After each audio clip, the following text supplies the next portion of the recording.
All right. Welcome to the Canes playoff edition of Speaking of Love. So we have our jerseys on today. You're looking very sporty. So, Yay me. Okay. when is the next game? I don't think they're decided yet. Probably Monday or Tuesday. Well, I'm excited either way because we swept another New York team. Yep. And we find out today who we're playing because it's elimination. Ooh. All right. All the games well, are elimination games. super exciting. Lots going on in the Canes world. Lots going on in the love world too. I'm just kidding. I'm No. really dorky. Nothing's going on. All right. So our topic today that we're going to talk about is emotional needs. And then when Beth and I originally typed up this list, one of the things that we both went when I said, okay, section 4 is emotional needs, we both went, oh God. So it may be an interesting conversation. Also, today, Amanda but- got her hair done. It looks wonderful and we love it. Thank you. I'm definitely a blonde now. So She you know. is. I was before, but now I'm definitely a blonde. Mm-hmm. You're an all over blonde. Yeah. All right. Do you want me to start? Do you want to start? I will start. Okay. What are your primary emotional needs? All right, got my handy answers here. So I said two things that I thought were important were like being supportive when I'm upset. Like if I'm upset, I need somebody who's not just be like, "Oh, are you okay?" but who's gonna be like Yeah. physically supportive. Yeah, and, like, "Oh, are you give me okay?" a hug And then like, just yeah, do. be like, okay. And then I also said someone who can Bailey, shut up. It's the cat. Who can make light of situations or make jokes. I'm definitely somebody who, even in a negative situation, as much of a pessimist as I can be, I'm definitely still like looking for that silver Yes. lining. And so I think Yeah, somebody you who are. can like look for something humorous in a situation and kind of make me laugh to Yeah. get things to be less serious is definitely helpful for me. So, Yeah. how about you? I put security. I need to feel secure in our. Sorry, he's running all over the place. We're at Amanda's house this time. I need to feel secure in our relationship. Like I don't need to feel like, or even a friendship. I don't need to feel like I'm an option, even if it's just a friend. Like I don't want to feel like I'm an option in their life. I need to feel like they care about me, like I care about Priority. them. Yes. I put attention. It's very, very minimal, but often overlooked. I just need attention. I feel like in any relationship, if you're not getting attention from the other person, that's a bad sign anyway. Yes, so. exactly. And I also put alone time as an emotional need. This was mostly in a relationship. I mean, most friendships you have a lot of alone time anyways, but in a relationship I think it's important to have like space. Even in, like we talked about last time, if you're like arguing about something or even if you just had a long day, it's just important to respect each other, to know like it's not a fight that you don't want to be around them at that time. It's just you need a minute. Sometimes Yeah. you just emotionally need, To process. even if it's just to watch a movie by yourself, like you just need a second. Or maybe it's a romantic comedy that he doesn't want to watch, and you really do. And you're gonna watch it. Okay, so the second one is, what should someone say to you when they need more from you emotionally? I put not good at this one. Because I'm not very good at vocalizing if someone's not meeting my emotional needs. I almost just keep it inside and I won't say anything, which ends up being really toxic. So yeah, I just put that in all honesty, I'm just not really good at that one. I want to say that I can vocalize it to them and be like, hey, I just feel like I need some more attention in this area, like, but I can't really answer that one because I'm genuinely just not good at it. I would agree. I kind of almost looked at the question, I think, from the opposite viewpoint as you did. Because if I'm looking at it from my point of view, it's the exact same thing. Yeah. But I think I looked at it as, if somebody feels like I'm not being emotionally supportive enough for them, what do they need to say to me? And so I kind of put, like, just having a conversation, and mainly if I'm being emotionally distant or not forthcoming, like, something's up. Like, Yeah. I'm usually not to the point that I'm going to be really cold or distant with you unless Yeah. something internally is going on or something between us that I don't want to talk about. Yeah. And then if you ask questions, I'm pretty good about, Yeah. like, answering them. You'll I just answer it. don't forthcomingly bring things up. Yeah. So, yeah. That's true. That's a good one.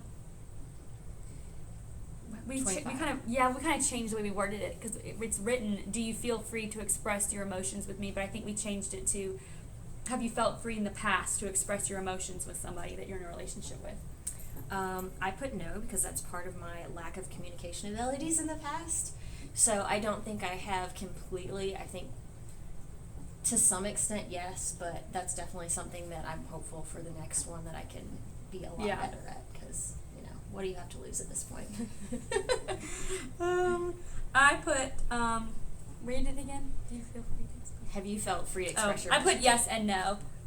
Some relationships I have, and then some recent ones I have not. I felt very, if I spoke something up, it was almost like I needed to be shushed. Like they didn't want to hear that I wasn't feeling the way I should. It was almost like it's bad. I think too, I'm almost too concerned about hurting somebody else's feelings a lot of times. Yeah. And so that's why I don't, but also understanding that like my feelings are also valid. Yeah. And so it is okay to express those Yeah. with some tact in how you say things, I think. too. Yeah. Yeah. Most recently, I do feel like I am free to express my emotional. I wanted to make it clear. Most recently, I do feel You're improving. yes. I do feel like I've been able to express that, and it's received very well. So that's been nice. Good. The next one is, do you have any negative emotions from past relationships that you didn't get to express or still want to express? Yes. Touchy question. Yes, I do. In the past, I felt very insecure in the relationship. I put, as someone who's already insecure, personally, you don't need to feel like you're getting that also from your relationship. Like, as someone who struggles just being insecure, I also, on top of that, struggled because the relationship that I was in, I wasn't getting that security that I was a priority, so that just was very toxic. But I passed it. Good. What about you? I said yes, again, not really saying how I felt or what I wanted. Definitely like being more quiet if I'm mad about something or if I disagreed with something, just for the sake of not getting into argument with somebody. I think a lot of Yeah. that stems from, I mean, even being as a kid and not wanting to argue with my parents Yeah. and being intimidated when somebody is mad at me or yells at me, that I just would decide not to bring it up. Yeah. And so that's my avoidant communication Yeah, because personality. as that goes on, you just learn unfortunately, Yeah. to just, it's better off just not say Yeah. anything, which is not So- true, but it's Yeah. like a conditioned response. What from your past has shaped your emotional needs and reactions? Kind of to back on the one we just said, like not being like to being yelled at or arguing.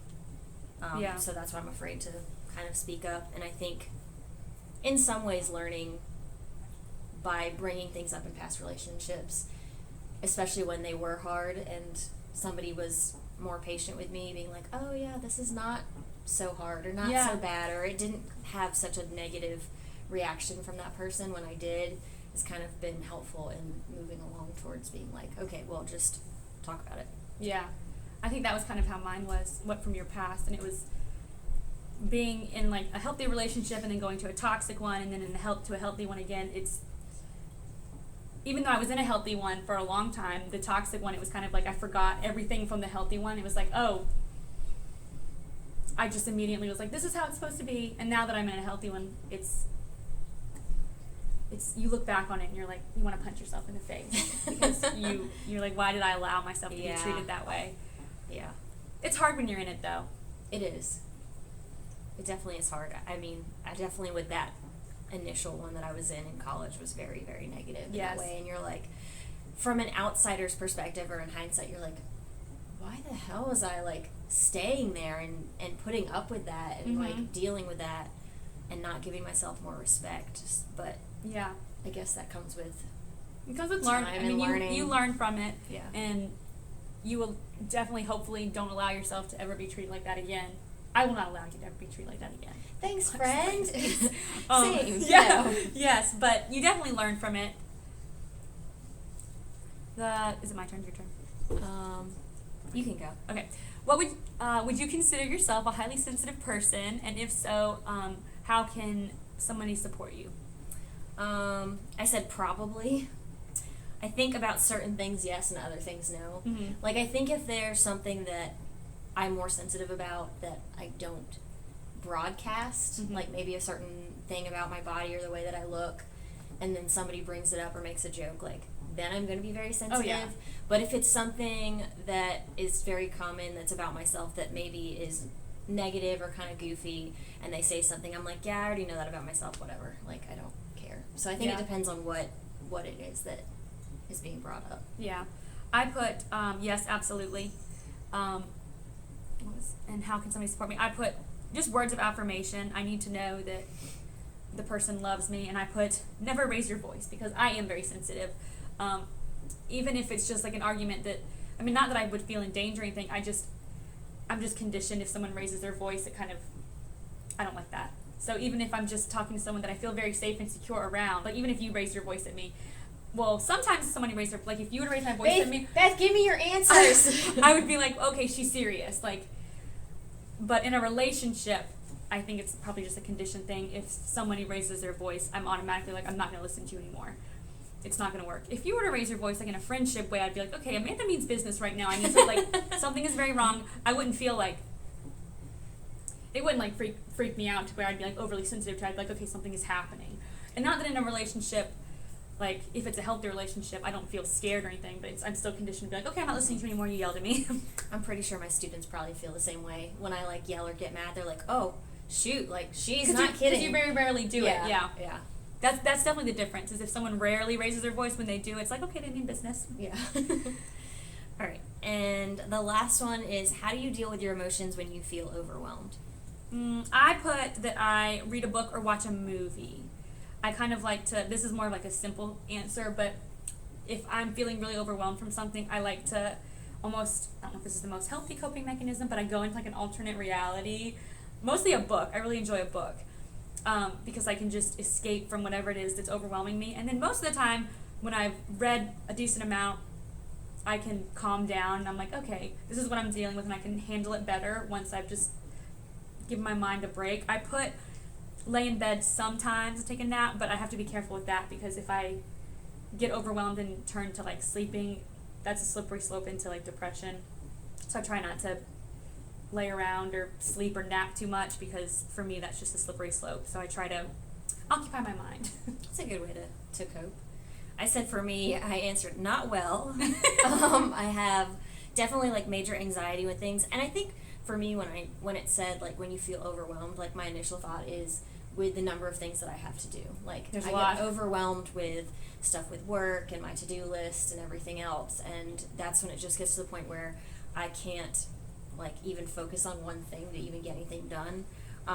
So I know for me, sometimes making lists and like crossing things off definitely helps. Oh yeah. But also talking things out for sure definitely helps me. So Yeah. that's why I have you. You have a very big to-do list though. Yeah, So I do.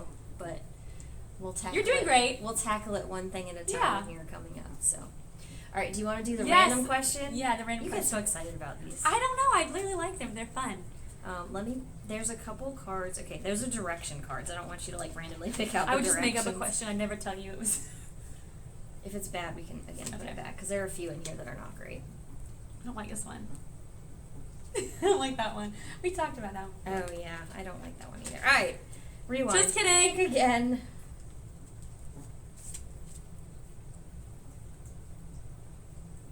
Given the chance, what would your worst enemy tattoo on your back? You don't have an enemy. That's what I said. I was like, I don't really feel like there are a lot of people who hate me that much. That they want to put There something can't be. You're too terrible. wonderful. Thanks. Yeah, I don't know. I might have to answer a different one. But how about you? I don't really know that I have. I mean, I may have a That. few enemies, but I would maybe just like a black canvas, just cover my entire back, because that's incredibly painful. Oh, that's true. Oh, this one's kind of good. When you were a child, how did you imagine adulthood, and how does that compare to your reality? I think as a kid, I always thought being an adult was going to be so great because like you could do whatever you wanted whenever you want, which in reality, yeah, you can. I guess as long as you're not breaking the law, or if you are planning to break the law, you're going to jail. But I also didn't think, I guess, so much about how much responsibility comes with that, and like taking care of everything for yourself and paying bills and all of that stuff Yeah. that comes with it. So Yeah, I guess I imagined the house, picket fence, kids, the whole, 2 dogs, probably golden retrievers. I don't know why, I just always imagined golden They're so retrievers. pretty. They are so pretty. They shed so much, though. But I did not expect that. Finances mostly. Things Yeah. are so expensive. they are expensive. Like just the most ridiculous things that you didn't think would be so expensive are so expensive. But yeah, I think we're doing good though. I think so. We're thriving. We're thriving. We are not where we thought we would be. That's but true. We are making the best of it, and life is good. Life is good. Say it like you mean it. Life is grand, y'all. All right. So we'll wrap it up from there. Until next time, I just want to say go Canes. Woohoo! Go Canes! And we will see you guys later.